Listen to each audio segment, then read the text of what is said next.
Hey, by the way, if you sit at the title screen for long enough, it goes through the tutorial again. If you keep sitting, it'll actually show some of your replays from recent runs you had when you started up the game. It actually has it stored, I guess, so no, it'll show. Oh God, no! Don't show the expert stage. Okay, skipping. I wanted to show that it showed some replay stuff from well, other runs you had while you had the game started up. If you sat there for long enough, so little quick reviews. Just so you know the replay's on file. But I guess when you turn the game off, it gets rid of that memory. Neat. Anyway, welcome back, everybody, to more Let's Play Super Monkey Ball 1. This is your host, DMJ406. It's time for us to go back to the normal mode as we try to go through the expert stages. And, well, may as well give Baby her time to shine. Or actually, it's a he. It's his time to shine. So, well, let the hell begin. This is probably the hardest one for me to do. Surprisingly not expert, I know. But believe me, I'm not that good at the first game, so... Well, oh no! Oh no! My score! No! I'm kidding. I don't care that much about my score.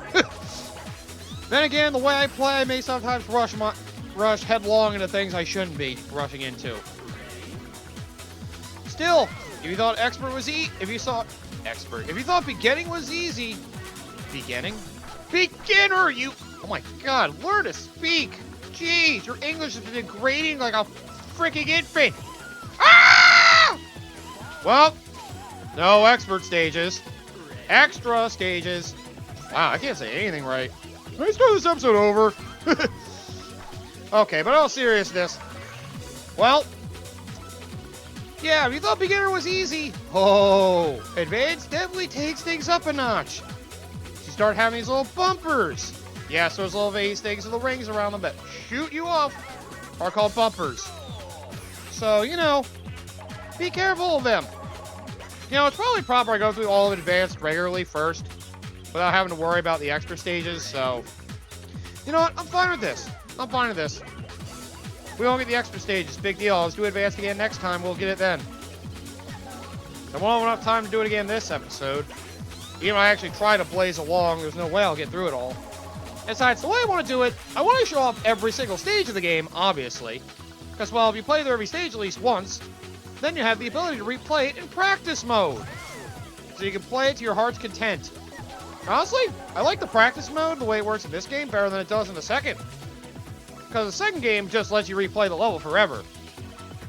And in this game, well, I can show you some other time. Maybe I'll show you in this episode, actually. But either way, yeah. You want to play through every single stage at least once because, oh wow, bonus basic again. Yeah, okay, before I go back on that thought. So, this bonus stage showed up again. Yeah, here's the thing with this game. While there are, as it says on the back of the box, more than 90 levels in the game, some repeat themselves in certain difficulties.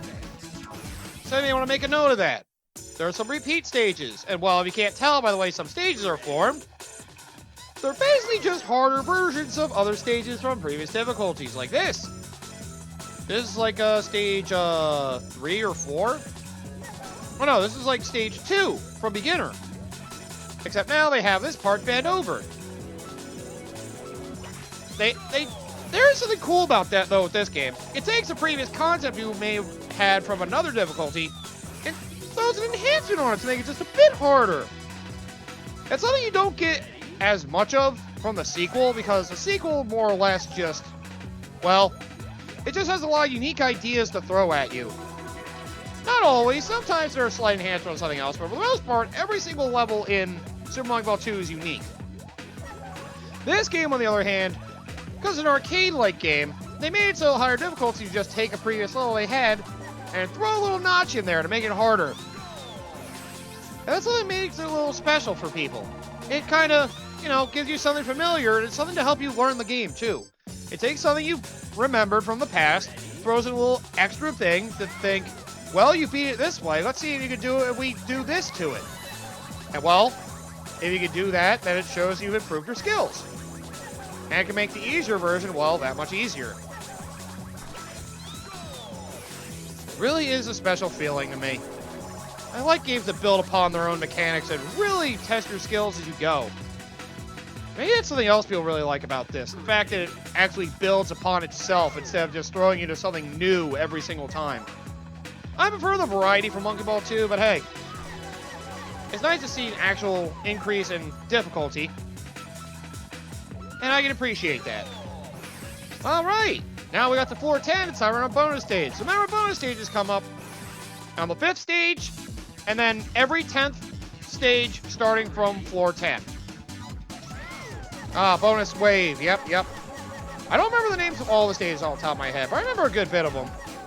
Especially once it gets to expert, I remember all those stage names pretty much, because, oh, they stick with you. If you actually remember their names and try to remember going through them, deluxe, most likely, chances are you'll remember those stages by name. Ooh. That's why I remember the stages that have exam. Oh, this is called choice. Oh yeah, I like this environment, by the way. Ah, yes. So, this one. Well, pick a path. And, well, see how much you can challenge yourself. The thinner the path, the more bananas you get. And you take this path, you get a green warp gate there. Not that I care for it. Also, the stage looks like a guitar. Which, by the way, you can also do this if you want. See, look. It looks like a guitar. It's pretty cool. Which, by the way, they do show the stage somewhat moving a bit if you need it, but not a lot, unfortunately. Look at this environment. It's pretty cool. They have a freaking rock and roll diner. They got Burger Time. They got Burger Cube, I mean. A diner. Yo, I want to go to Burger Cube. That sounds like an awesome place to eat. As well as, what does that say? Something's Diner? Damn, I can't read it from far away.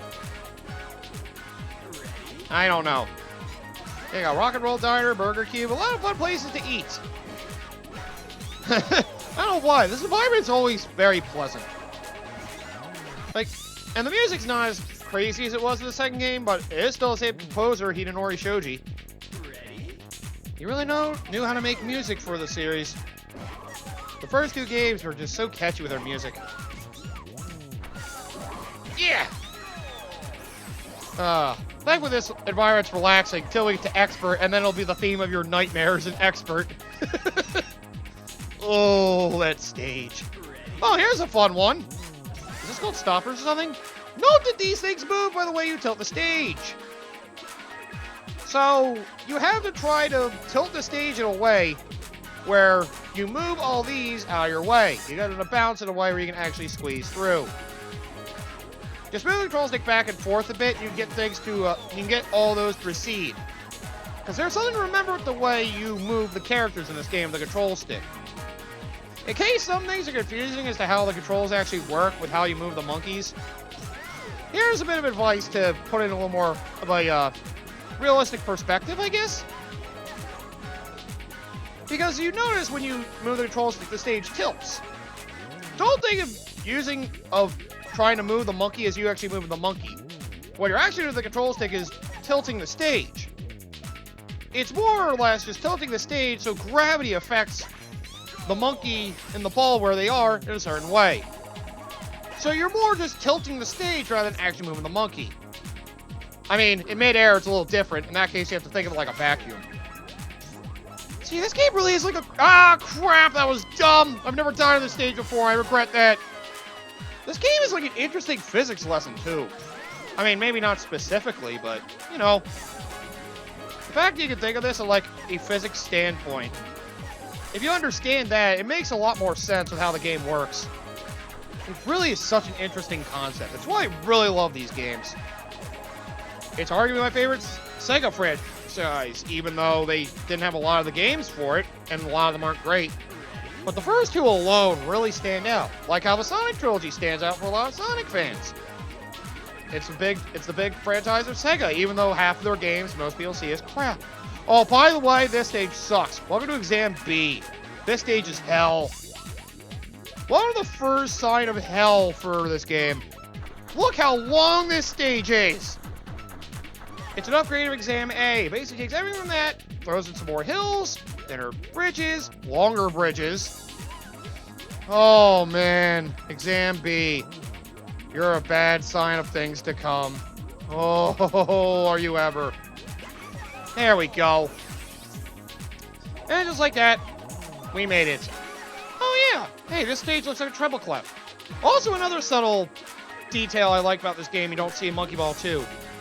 You like how when you beat a stage and they ascend, you can actually see the next stage right above you? That's something you don't get from Super Monkey Ball 2 because they don't have that little detail in there.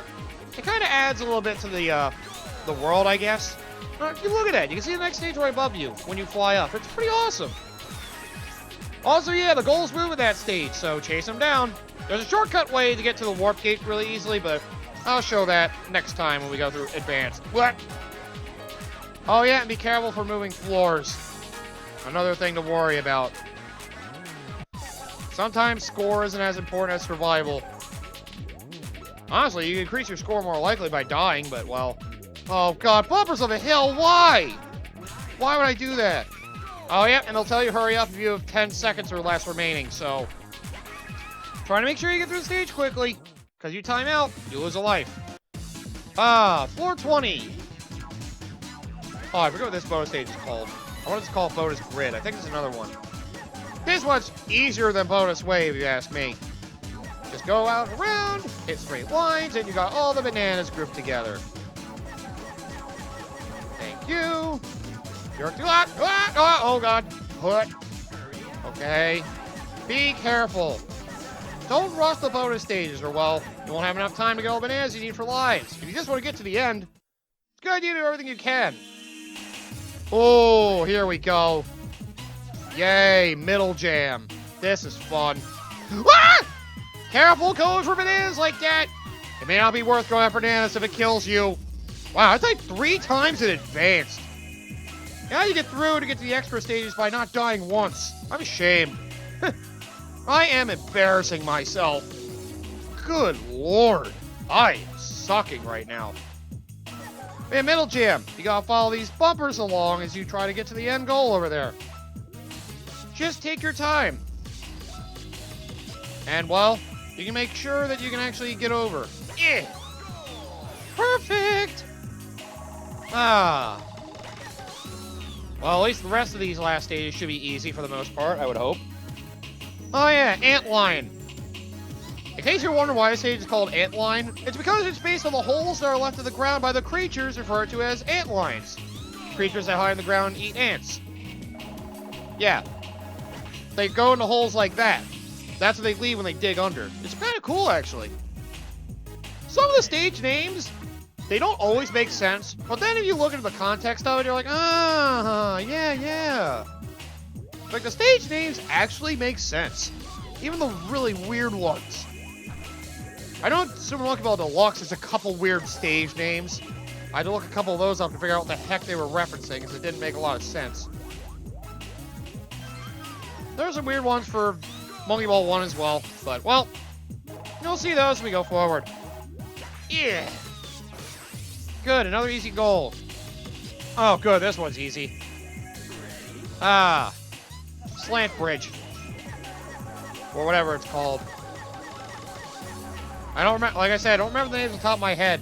I was so obsessed with going to the Deluxe game, I actually made a list on my phone of all the stage names and what stages they were in this game compared to Deluxe. That's how much of a nerd I am for the first 2 Monkey Ball games. I went through Deluxe, I made sure I knew all the differences and similarities between them. And where certain things lied. Which, I forgot to mention. After we get through all of Super Monkey Ball 1 in this Let's Play, I figured it might be a little fun to actually go check out Deluxe a little bit. Show off some of the, unique offerings from that compared to this game and the sequel. I think it'll be fun. Well, we'll save that for once I actually get through this game, however long that could take. Hopefully it won't be a giant, painful experience. Yes. Good. I'm starting to move along now. Aha! Spiral. Yes. Gotta love Spiral here. Ah, man. And the thing is, these games like to capitalize on momentum. Although, the second game does a lot better with capitalizing on the idea of forward momentum and using that to, like, launch yourself places. This more relies on you trying to basically just force yourself to stay on precarious areas. So if I had to come up with an easy comparison between this game and Super Monkey Ball 2, the first one's more about precision and, you know, finesse, where the second game's more about speed. The second game's more about speed and trying to get through areas quickly. This one requires a bit more work to do right. And, well, that's what some people like about it. Feels like an actual challenge compared to Super Monkey Ball 2. I still find this easier, except for a few things, but we can get into those later. Oh, ramp physics! Aerial momentum, my friend. Oh, good, the easiest stage of advanced. If you don't get through this, you're probably screwing up something. Look at all these spike traps. Let's just finagle our way through. Oh my god, is that my baby? Somebody should rescue him! He's fine, ma'am, he's fine. Don't give me that! Where's he going? Oh no, he got to the next stage. Hurry, get after him! How has this baby gotten so far up? Somebody should really try to put a stop to his antics. Oh, this floor is a little annoying. And try to make sure, if you're about to fall, try to hold the control stick direction against the slope, so that way you don't move much. Ultra gravity, so it's like you're on flat ground. Here's a stage worthy of being an expert. Polar. Oh, this stage sucks. This stage sucks, and somehow I got through it in one try. It's basically like a giant clock, and moving around it is awful. Oh man, that stage can be rough. Oh my god! Oh my god, I can't breathe up here! Yeah, you can, you're fine. You got 1,639 points! Altogether, you have 2,629 points! Thank you. Since you got a lot of points, you got a lucky minigame! Alright, we can finally buy a minigame. Good. I'm coming for you! Get that face away from me! I'm gonna be thinking nightmares of that for weeks! Ow! Don't throw a banana at me, you dick. Also, the credits don't change. So I'm not really gonna show the credits again until he gets to the end of this project, which, believe me, we still got a bit of a way to go. But there we go, that's advanced with the exception of the extra stages, which I'm not gonna worry about for now. We'll worry about that later. But I can't go through all the way through advanced this time. I don't think anyway.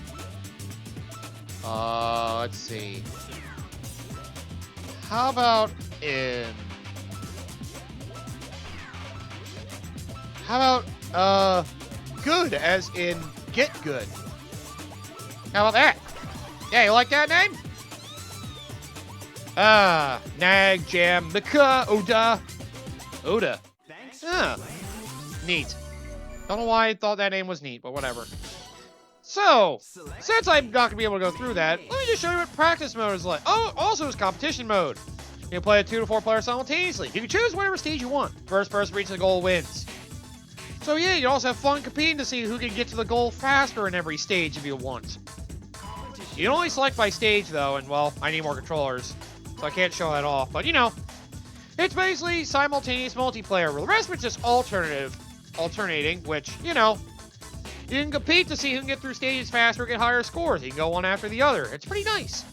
Like I say, as a multiplayer experience, multiplayer games can be really fun. You can work together to try to both solve the puzzles or go your own ways and see who can do better. It's really neat. Alright, baby, I'll be you again. Actually, Gon didn't get a lot of screen time, so I'll be you now. So, let's see. Are there any stages with alternate exits I could show off right now that I haven't shown off already? So that's something I may as well do. Try to see if I can show off any alternate exits. Whoops, I left the menu, my bad. And see, you can only unlock stages once you've actually done them. You have to at least play the stage to be able to practice it. You don't have to have completed it. You just have to have unlocked it. That's all. I'll probably show off that one, so I'm not worried. What other one has a warp gate exit that I might not show off? I can try this one, but I don't make any promises. But anyway, here's how practice mode works. It's actually pretty neat. So, if you want to try over the green goal, good luck. Because this is something the second game never did. Look how thin this freaking bridge is! It's nuts! It's so hard. No! Oh. Here's a good way to get your skills up. Try to, go to these stages and try to practice up. Well, those two are the same exact thickness. Which they give you the thickness, which I don't know what unit of measurement it's supposed to be, but well, you know what scale of difficulty it is. Use this to practice. You want to get good at crossing thin bridges. I'll say this. Soon you're going to want to get good at crossing thin paths. Because trust me, this game, especially on Expert, abuses these like nobody's business. That's something I don't like about this game compared to the first one. The second one, excuse me. Because, the second one didn't do thin paths nearly as much as this game did. I mean, yeah, it adds to the challenge, but at the same time, sometimes it's just a little much if it's the same thing over and over again of thin freaking bridges to cross with round objects like balls. And it can be challenging, but it doesn't have to be downright brutal. I mean, outright brutal. Let me try that one more time. I might be able to cross that. But yep, you can't tell. You have to cross the thinnest bridge to the right the entire way to get to the green goal, which, if you can see how much I'm struggling the third thickest path, it's definitely not easy. Why don't you let me show you something? Okay. So there we go. I crossed that path into the goal. It shows my score.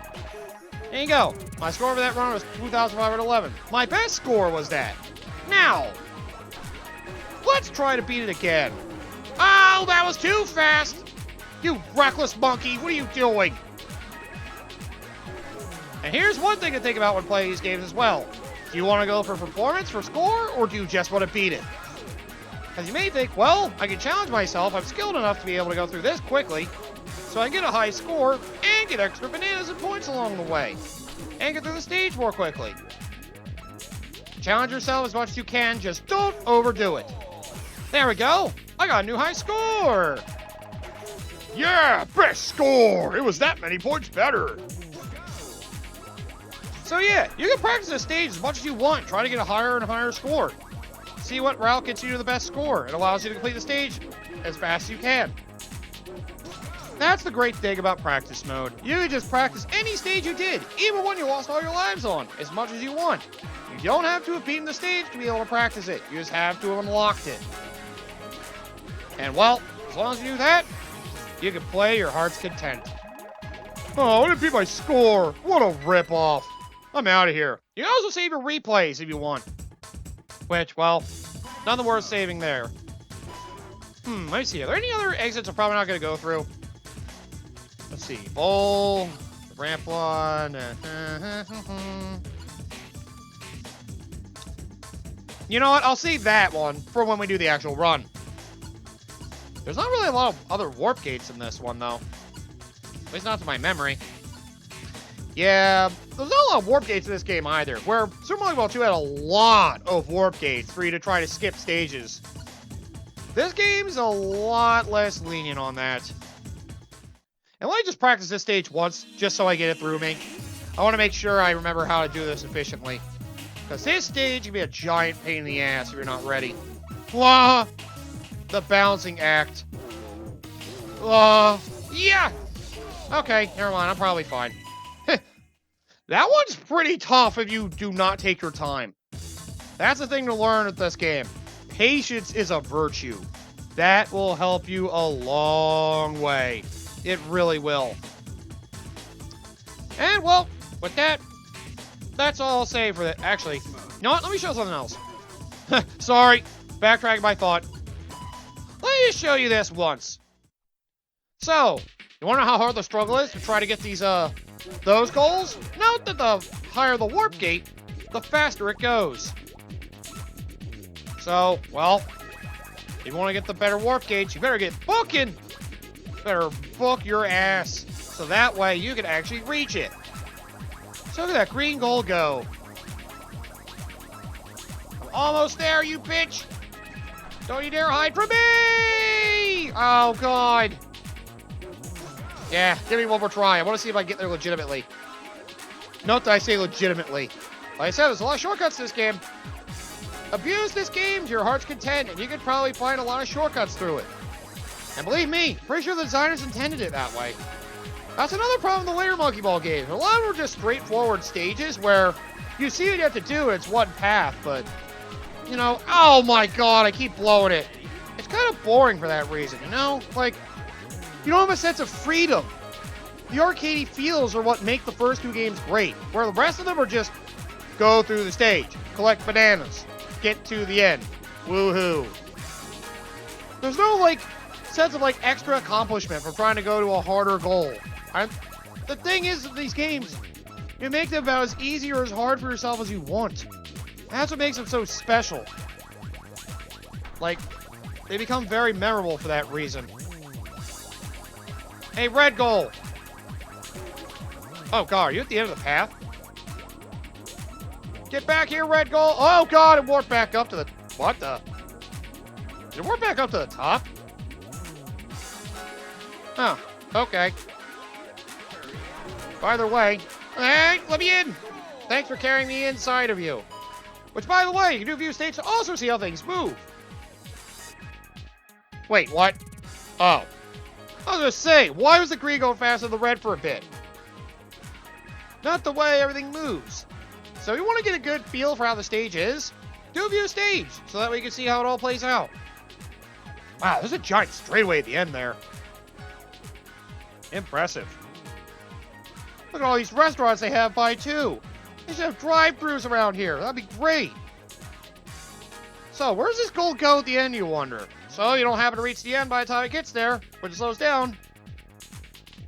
I must go! My planet needs me! Why is it flying away? What? Where are you going? Where are you going? Hey! Hey! Come back here! Oh. Dick. What a dick. Basically, with this stage, you can assume you're too slow, you won't be able to get to the goals. And now the green one must leave. Its planet needs that one too. While the blue just coasts along. So basically, if you don't get to the blue by the time it reaches the end, you run out of time. That green goal is going super slowly. Yeah, that thing's going really slowly. But yeah, if you need to know how a stage moves in case you're stuck on it, this is a good way to watch it to see how it plays out. Unfortunately, it doesn't reset. Once the movement sequence is done, which is usually a little bit past a minute, it freezes. Go hit view stage again to view it again. So yeah, use practice to get good at the game. Use it to try to get through stages you had a tough time with. All that's junk. Just try to do everything you can to surpass your previous skill level. And with that, that's a good note to end this episode on. Oh, but before we do that, we have enough points for minigames, so I will buy Monkey Golf. Why not? Let's have fun with some golf games. That could be fun. We'll worry about that another time, though. So, come back next time, and we're going to go through Advanced again. And this time, I'm going to make it to the Advanced Extra Stages. Which, now that we have the warps, I can actually... Well, I went through every stage, so now I feel comfortable using the warp gates. So, we're going to be warping our way to skip some of the hard stuff, hopefully. Which, by the way, no warp gate will get you past the last stage. You will always have to do the final stage. Just a side note for you. So, come back next time as we fully go through Advanced as I prove my somewhat skill in this game. Hopefully for real this time.